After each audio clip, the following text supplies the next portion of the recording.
vibeBooks presents The Wild Swan by Hans Andersen. Content: The Wild Swan. Far away, in the land to which the swallows fly when it is winter, dwelt a king who had 11 sons and 1 daughter, named Elisa. The 11 brothers were princes, and each went to school with a star on his breast and a sword by his side. They wrote with diamond pencils on golden slates and learned their lessons so quickly and read so easily that everyone knew they were princes. Their sister Elisa sat on a little stool of plate glass and had a book full of pictures, which had cost as much as half a kingdom. Happy indeed were these children. But they were not long to remain so, for their father, the king, married a queen who did not love the children and who proved to be a wicked sorceress. The queen began to show her unkindness the very first day. While the great festivities were taking place in the palace, the children played at receiving company. But the queen, instead of sending them the cakes and apples that were left from the feast, as was customary, gave them some sand in a teacup and told them to pretend it was something good. The next week she sent the little Elisa into the country to a peasant and his wife. Then she told the king so many untrue things about the young princes that he gave himself no more trouble about them. "Go out into the world and look after yourselves," said the queen. "Fly like great birds without a voice." But she could not make it so bad for them as she would have liked, for they were turned into 11 beautiful wild swans. With a strange cry, they flew through the windows of the palace, over the park, to the forest beyond. It was yet early morning when they passed the peasant's cottage, where their sister lay asleep in her room. They hovered over the roof, twisting their long necks and flapping their wings, but no one heard them or saw them, so they at last flew away, high up in the clouds, and over the wide world they sped, till they came to a thick, dark wood, which stretched far away to the seashore. Poor little Elisa was alone in the peasant's room playing with a green leaf, for she had no other playthings. She pierced a hole in the leaf, and when she looked through it at the sun, she seemed to see her brother's clear eyes, and when the warm sun shone on her cheeks, she thought of all the kisses they had given her. One day passed just like another. Sometimes the winds rustled through the leaves of the rosebush and whispered to the roses, "Who can be more beautiful than you?" And the roses would shake their heads and say, "Elisa is." And when the old woman sat at the cottage door on Sunday and read her hymn book, the wind would flutter the leaves and say to the book, "Who can be more pious than you?" And then the hymn book would answer, "Elisa." And the roses and the hymn book told the truth. When she was 15, she returned home. But because she was so beautiful, the witch queen became full of spite and hatred toward her. Willingly would she have turned her into a swan like her brothers, but she did not dare to do so for fear of the king. Early one morning the queen went into the bathroom. It was built of marble and had soft cushions trimmed with the most beautiful tapestry. She took 3 toads with her and kissed them, saying to the first, "When Elisa comes to bathe, seat yourself upon her head, that she may become as stupid as you are." To the second toad she said, "Place yourself on her forehead, that she may become as ugly as you are, and that her friends may not know her. Rest on her heart," she whispered to the third. "Then she will have evil inclinations and suffer because of them." So she put the toads into the clear water, which at once turned green. She next called Elisa and helped her undress and get into the bath. As Elisa dipped her head under the water, one of the toads sat on her hair, a second on her forehead, and a third on her breast. But she did not seem to notice them, and when she rose from the water, there were 3 red poppies floating upon it. Had not the creatures been venomous, or had they not been kissed by the witch, they would have become red roses. At all events they became flowers, because they had rested on Elisa's head and on her heart. She was too good and too innocent for sorcery to have any power over her. When the wicked queen saw this, she rubbed Elisa's face with walnut juice so that she was quite brown. Then she tangled her beautiful hair and smeared it with disgusting ointment until it was quite impossible to recognize her. The king was shocked and declared she was not his daughter. No one but the watchdog and the swallows knew her, and they were only poor animals and could say nothing. Then poor Elisa wept, and thought of her 11 brothers who were far away. Sorrowfully she stole from the palace and walked the whole day over fields and moors, till she came to the great forest. She knew not in what direction to go, but she was so unhappy and longed so for her brothers, who, like herself, had been driven out into the world, that she was determined to seek them. She had been in the wood only a short time when night came on, and she quite lost the path. So she laid herself down on the soft moss, offered up her evening prayer, and leaned her head against the stump of a tree. All nature was silent, and the soft, mild air fanned her forehead. The light of hundreds of glowworms shone amidst the grass and the moss like green fire, and if she touched a twig with her hand, ever so lightly, the brilliant insects fell down around her like shooting stars. All night long she dreamed of her brothers. She thought they were all children again, playing together. She saw them writing with their diamond pencils on golden slates, while she looked at the beautiful picture book which had cost half a kingdom. They were not writing lines and letters, as they used to do, but descriptions of the noble deeds they had performed, and of all that they had discovered and seen. In the picture book, too, everything was living. The birds sang, and the people came out of the book and spoke to Eliza and her brothers. But as the leaves were turned over, they darted back again to their places, that all might be in order. When she awoke, the sun was high in the heavens. She could not see it, for the lofty trees spread their branches thickly overhead, but its gleams here and there shone through the leaves like a gauzy golden mist. There was a sweet fragrance from the fresh verdure, and the birds came near and almost perched on her shoulders. She heard water rippling from a number of springs, all flowing into a lake with golden sands. Bushes grew thickly round the lake, and at one spot, where an opening had been made by a deer, Eliza went down to the water. The lake was so clear that had not the wind rustled the branches of the trees and the bushes so that they moved, they would have seemed painted in the depths of the lake, for every leaf, whether in the shade or in the sunshine, was reflected in the water. When Eliza saw her own face, she was quite terrified at finding it so brown and ugly, but after she had wet her little hand and rubbed her eyes and forehead, the white skin gleamed forth once more, and when she had undressed and dipped herself in the fresh water, a more beautiful king's daughter could not have been found anywhere in the wide world. As soon as she had dressed herself again and braided her long hair, she went to the bubbling spring and drank some water out of the hollow of her hand. Then she wandered far into the forest, not knowing whither she went. She thought of her brothers, and of her father and mother, and felt sure that God would not forsake her. It is God who makes the wild apples grow in the wood to satisfy the hungry, and he now showed her one of these trees, which was so loaded with fruit that the boughs bent beneath the weight. Here she ate her noonday meal, and then, placing props under the boughs, she went into the gloomiest depths of the forest. It was so still that she could hear the sound of her own footsteps, as well as the rustling of every withered leaf which she crushed under her feet. Not a bird was to be seen, not a sunbeam could penetrate the large, dark boughs of the trees. The lofty trunks stood so close together that when she looked before her, it seemed as if she were enclosed within trellis work. Here was such solitude as she had never known before. The night was very dark. Not a glowworm was glittering in the moss. Sorrowfully Eliza laid herself down to sleep. After a while it seemed to her as if the branches of the trees parted over her head and the mild eyes of angels looked down upon her from heaven. In the morning, when she awoke, she knew not whether this had really been so, or whether she had dreamed it. She continued her wandering, but she had not gone far when she met an old woman who had berries in her basket, and who gave her a few to eat. Eliza asked her if she had not seen 11 princes riding through the forest. "No," replied the old woman, "but I saw yesterday 11 swans, with gold crowns on their heads, swimming in the river close by." Then she led Eliza a little distance to a sloping bank, at the foot of which ran a little river. The trees on its banks stretched their long leafy branches across the water toward each other, and where they did not meet naturally the roots had torn themselves away from the ground, so that the branches might mingle their foliage as they hung over the water. Eliza bade the old woman farewell, and walked by the flowing river, till she reached the shore of the open sea. And there, before her eyes, lay the glorious ocean, but not a sail appeared on its surface, not even a boat could be seen. How was she to go farther?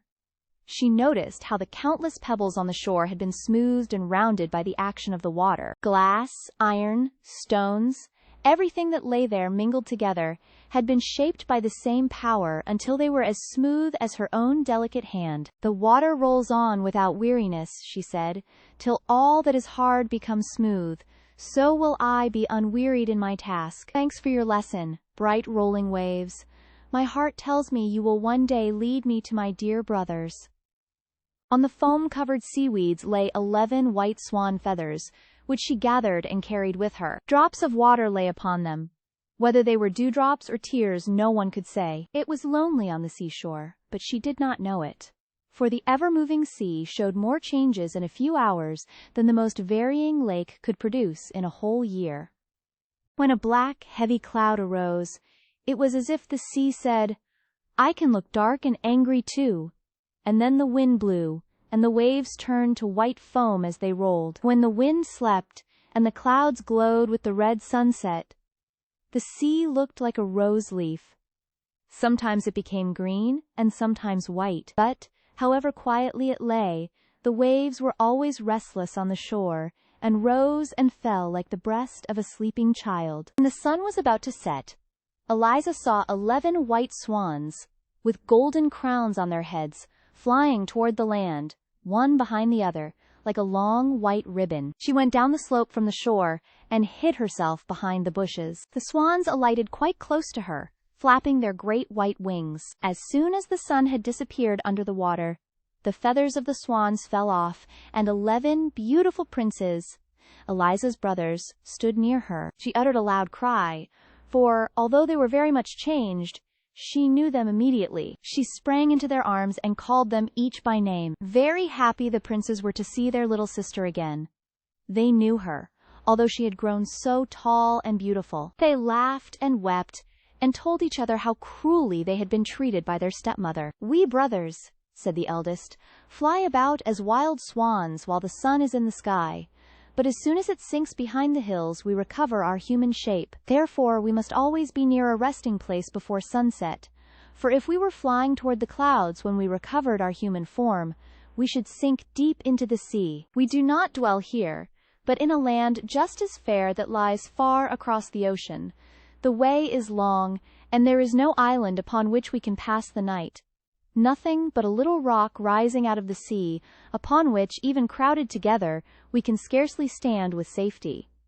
If the sea is rough, the foam dashes over us, yet we thank God for this rock. We have passed whole nights upon it, or we should never have reached our beloved fatherland, for our flight across the sea occupies 2 of the longest days in the year. We have permission to visit our home once every year, and to remain 11 days. Then we fly across the forest, to look once more at the palace where our father dwells and where we were born, and at the church beneath whose shade our mother lies buried. The very trees and bushes here seem related to us. The wild horses leap over the plains as we have seen them in our childhood. The charcoal burners sing the old songs to which we have danced as children. This is our fatherland, to which we are drawn by loving ties. And here we have found you, our dear little sister. 2 days longer we can remain here, and then we must fly away to a beautiful land which is not our home. How can we take you with us? We have neither ship nor boat." "How can I break this spell?" asked the sister, and they talked about it nearly the whole night, slumbering only a few hours. Eliza was awakened by the rustling of the wings of swans soaring above her. Her brothers were again changed to swans. They flew in circles, wider and wider, till they were far away. But one of them, the youngest, remained behind and laid his head in his sister's lap while she stroked his wings. They remained together the whole day. Towards evening the rest came back, and as the sun went down, they resumed their natural forms. "Tomorrow," said one, "we shall fly away, not to return again till a whole year has passed. But we cannot leave you here. Have you courage to go with us? My arm is strong enough to carry you through the wood. And will not all our wings be strong enough to bear you over the sea?" "Yes, take me with you," said Eliza. They spent the whole night in weaving a large, strong net of the pliant willow and rushes. On this, Eliza laid herself down to sleep, and when the sun rose and her brothers again became wild swans, they took up the net with their beaks, and flew up to the clouds with their dear sister, who still slept. When the sunbeams fell on her face, One of the swans soared over her head so that his broad wings might shade her. They were far from the land when Eliza awoke. She thought she must still be dreaming. It seemed so strange to feel herself being carried high in the air over the sea. By her side lay a branch full of beautiful ripe berries and a bundle of sweet-tasting roots. The youngest of her brothers had gathered them and placed them there. She smiled her thanks to him. She knew it was the same one that was hovering over her to shade her with his wings. They were now so high that a large ship beneath them looked like a white seagull skimming the waves. A great cloud floating behind them appeared like a vast mountain, and upon it Eliza saw her own shadow and those of the 11 swans, like gigantic flying things. Altogether it formed a more beautiful picture than she had ever before seen. But as the sun rose higher and the clouds were left behind, the picture vanished. Onward the whole day they flew through the air like winged arrows, yet more slowly than usual, for they had their sister to carry. The weather grew threatening, and Eliza watched the sinking sun with great anxiety, for the little rock in the ocean was not yet in sight. It seemed to her as if the swans were exerting themselves to the utmost. Alas! She was the cause of their not advancing more quickly. When the sun set, they would change to men, fall into the sea, and be drowned. Then she offered a prayer from her inmost heart. But still no rock appeared. Dark clouds came nearer. The gusts of wind told of the coming storm, while from a thick, heavy mass of clouds the lightning burst forth, flash after flash. The sun had reached the edge of the sea, when the swans darted down so swiftly that Eliza's heart trembled. She believed they were falling, but they again soared onward. Presently, and by this time the sun was half hidden by the waves, she caught sight of the rock just below them. It did not look larger than a seal's head thrust out of the water. The sun sank so rapidly that at the moment their feet touched the rock, it shone only like a star, and at last disappeared like the dying spark in a piece of burnt paper. Her brothers stood close around her with arms linked together, for there was not the smallest space to spare. The sea dashed against the rock and covered them with spray. The heavens were lighted up with continual flashes, and thunder rolled from the clouds. But the sister and brothers stood holding each other's hands and singing hymns. In the early dawn the air became calm and still, and at sunrise the swans flew away from the rock, bearing their sister with them. The sea was still rough, and from their great height the white foam on the dark green waves looked like millions of swans swimming on the water. As the sun rose higher, Eliza saw before her, floating in the air, a range of mountains with shining masses of ice on their summits. In the center rose a castle that seemed a mile long, with rows of columns rising one above another, while around it palm trees waved and flowers as large as mill wheels bloomed. She asked if this was the land to which they were hastening. The swans shook their heads, for what she beheld were the beautiful, ever-changing cloud palaces of the Fata Morgana, into which no mortal can enter. Eliza was still gazing at the scene, when mountains, forests, and castles melted away, and 20 stately churches rose in their stead, with high towers and pointed Gothic windows. She even fancied she could hear the tones of the organ, but it was the music of the murmuring sea. As they drew nearer to the churches, these too were changed, and became a fleet of ships, which seemed to be sailing beneath her. But when she looked again she saw only a sea mist gliding over the ocean. One scene melted into another, until at last she saw the real land to which they were bound, with its blue mountains, its cedar forests, and its cities and palaces. Long before the sun went down, she was sitting on a rock in front of a large cave, the floor of which was overgrown with delicate green creeping plants, like an embroidered carpet. "Now we shall expect to hear what you dream of tonight," said the youngest brother, as he showed his sister her bedroom. "Heaven grant that I may dream how to release you," she replied. And this thought took such hold upon her mind that she prayed earnestly to God for help, and even in her sleep she continued to pray. Then it seemed to her that she was flying high in the air toward the cloudy palace of the Fata Morgana, and that a fairy came out to meet her, radiant and beautiful, yet much like the old woman who had given her berries in the wood, and who had told her of the swans with golden crowns on their heads. "Your brothers can be released," said she, "if you only have courage and perseverance. Water is softer than your own delicate hands, and yet it polishes and shapes stones, but it feels no pain, such as your fingers will feel. It has no soul and cannot suffer such agony and torment as you will have to endure. Do you see the stinging nettle which I hold in my hand? Quantities of the same sort grow round the cave in which you sleep, but only these, and those that grow on the graves of a churchyard, will be of any use to you. These you must gather, even while they burn blisters on your hands. Break them to pieces with your hands and feet, and they will become flax, from which you must spin and weave 11 coats with long sleeves.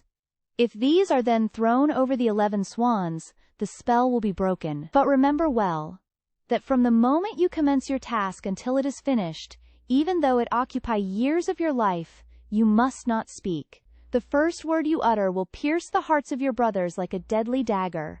Their lives hang upon your tongue.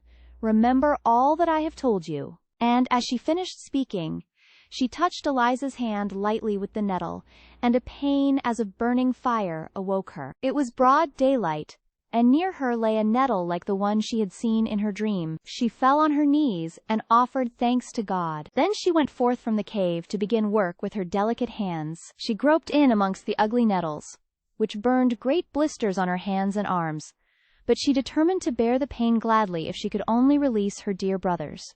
So she bruised the nettles with her bare feet and spun the flax. At sunset her brothers returned, and were much frightened when she did not speak. They believed her to be under the spell of some new sorcery, but when they saw her hands they understood what she was doing in their behalf. The youngest brother wept, and where his tears touched her the pain ceased, and the burning blisters vanished. Eliza kept to her work all night, for she could not rest till she had released her brothers. During the whole of the following day, while her brothers were absent, she sat in solitude, but never before had the time flown so quickly. 1 coat was already finished, and she had begun the second, when she heard a huntsman's horn and was struck with fear. As the sound came nearer and nearer, she also heard dogs barking, and fled with terror into the cave. She hastily bound together the nettles she had gathered, and sat upon them. In a moment there came bounding toward her out of the ravine a great dog, and then another and another. They ran back and forth, barking furiously, until in a few minutes all the huntsmen stood before the cave. The handsomest of them was the king of the country, who, when he saw the beautiful maiden, advanced toward her, saying, "How did you come here, my sweet child?" Eliza shook her head. She dared not speak, for it would cost her brothers their deliverance and their lives. And she hid her hands under her apron, so that the king might not see how she was suffering. "Come with me," he said. "Here you cannot remain. If you are as good as you are beautiful, I will dress you in silk and velvet. I will place a golden crown on your head, and you shall rule and make your home in my richest castle." Then he lifted her onto his horse. She wept and wrung her hands, but the king said, "I wish only your happiness. A time will come when you will thank me for this." He galloped away over the mountains, holding her before him on his horse, and the hunters followed behind them. As the sun went down, they approached a fair, royal city, with churches and cupolas. On arriving at the castle, the king led her into marble halls, where large fountains played, and where the walls and the ceilings were covered with rich paintings. But she had no eyes for all these glorious sights. She could only mourn and weep. Patiently she allowed the women to array her in royal robes, to weave pearls in her hair, and to draw soft gloves over her blistered fingers. As she stood arrayed in her rich dress, she looked so dazzlingly beautiful that the court bowed low in her presence. Then the king declared his intention of making her his bride.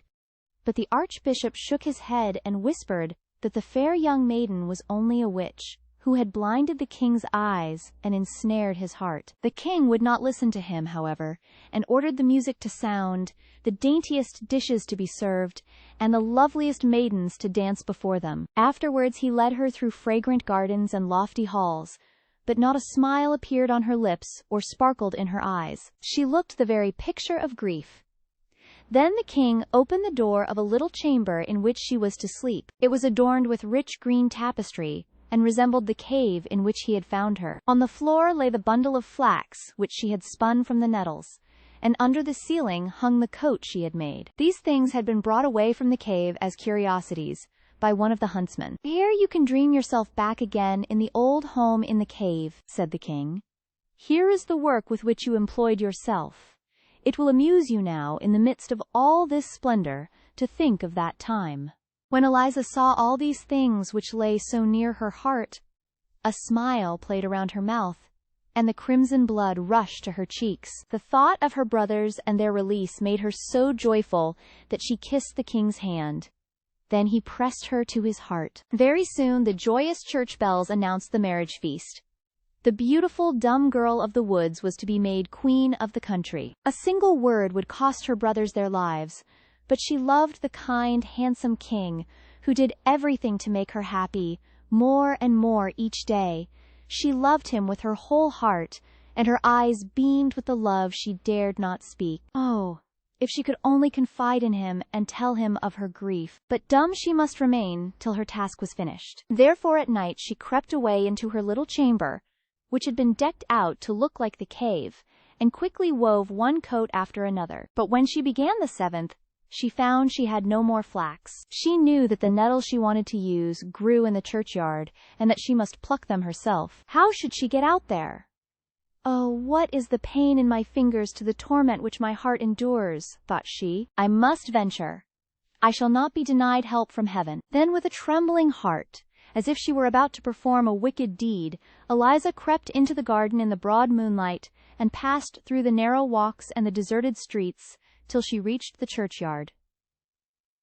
She prayed silently, gathered the burning nettles, and carried them home with her to the castle. One person only had seen her, and that was the archbishop. He was awake while others slept. Now he felt sure that his suspicions were correct. All was not right with the queen. She was a witch, and had bewitched the king and all the people. Secretly he told the king what he had seen and what he feared, and as the hard words came from his tongue, the carved images of the saints shook their heads as if they would say, "It is not so, Eliza is innocent." But the archbishop interpreted it in another way. He believed that they witnessed against her and were shaking their heads at her wickedness. 2 tears rolled down the king's cheeks. He went home with doubt in his heart, and at night pretended to sleep. But no real sleep came to his eyes, for every night he saw Eliza get up and disappear from her chamber. Day by day his brow became darker, and Eliza saw it, and although she did not understand the reason, it alarmed her and made her heart tremble for her brothers. Her hot tears glittered like pearls on the regal velvet and diamonds, while all who saw her were wishing they could be queen. In the meantime she had almost finished her task. Only one of her brother's coats was wanting, but she had no flax left and not a single nettle. Once more only, and for the last time, must she venture to the churchyard and pluck a few handfuls.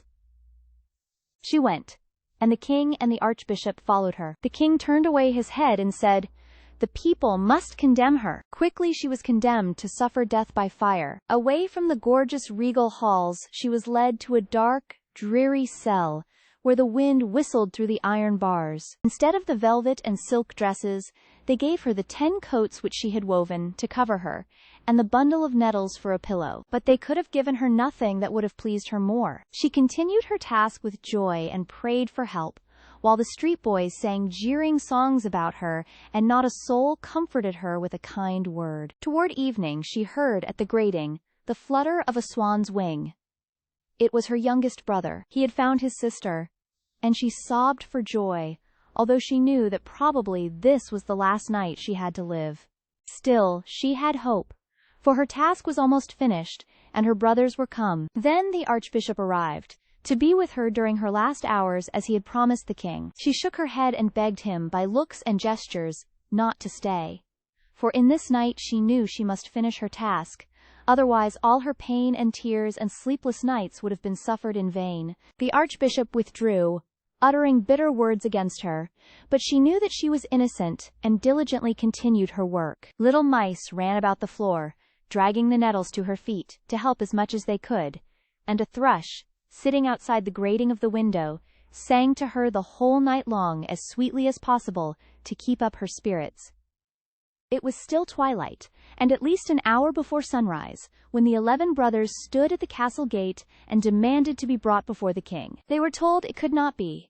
It was yet night, the king slept and could not be disturbed. They threatened, they entreated, until the guard appeared, and even the king himself, inquiring what all the noise meant. At this moment the sun rose, and the 11 brothers were seen no more, but 11 wild swans flew away over the castle. Now all the people came streaming forth from the gates of the city to see the witch burned. An old horse drew the cart on which she sat. They had dressed her in a garment of coarse sackcloth. Her lovely hair hung loose on her shoulders, her cheeks were deadly pale, her lips moved silently while her fingers still worked at the green flax. Even on the way to death, she would not give up her task.